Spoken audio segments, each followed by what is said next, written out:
அன்பானவர்களே, வானத்தின் பூமி படைத்த தேவனிடத்திலே நாம் எதுக்காக மன்றாட வேண்டும்? எது இந்த நாட்கள் அவசியமா இருக்கிறது? தாவீது உணர்ந்தான். நான் சொல்லுகிறான், கேட்போமா? சங்கீதம் 119:58. முழு இருதயத்தோடும் உம்முடைய தயவுக்காக கெஞ்சுகிறேன், உமது வாக்கின்படி எனக்கு இரங்கும். அன்பானவர்களே, முழு இதயத்தோடும், அதான் ரொம்ப முக்கியம். இன்னைக்கு நிறைய பேர் கேட்கறாங்கன்றக்காக ஆண்டு கொடுக்க மாட்டார். ஏன்னா அதோட வேல்யூ தெரிய மாட்டேன். நிறைய பேர் சுகமாகணும்னு விரும்புறாங்க.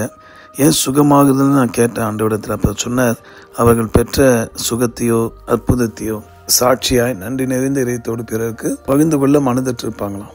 ஆகவே எதுக்கு சொல்லுகிறேன், கெஞ்சுகிறேன் பேருக்காக, சும்மா ஒரு ஸ்டைலை போல இல்லை. அவர் சொல்றாரு, முடிதயத்தோடு கெஞ்சுகிறேனப்பா, இந்த வாக்கும்படி இறங்குகின்ற இன்றையிலேருந்து உங்களுக்கு அந்த தயவை தரப்போகிறார்.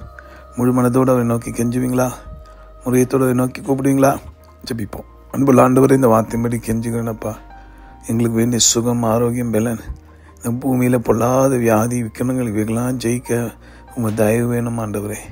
பொல்லாப்பு நிறைந்த உலகம் அப்பா, எங்கே பார்த்தாலும் திருடர்களும் கல்லர்களும் பெருகி இருக்க காலம்.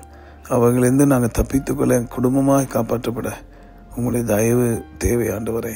என்னோட சேர்ந்து ஜெபிக்கிற யாவருக்கு அதை தாரும். உங்களுடைய வசனத்தை எப்போதும் கை கொண்டு ஜெயிக்க அருள் தாரும். இயேசு மூலமாக வேண்டி மன்றாடுகிறோம் நல்ல பிதாவே, ஆமேன். தேவ தயவு உங்களுக்கு உண்டு என்பதை உறுதிப்படுத்த இப்போதும் உங்களுக்காய் திறப்பில் நிற்கிற உங்கள் அன்பு சகோதரன் மணி ஐயர்.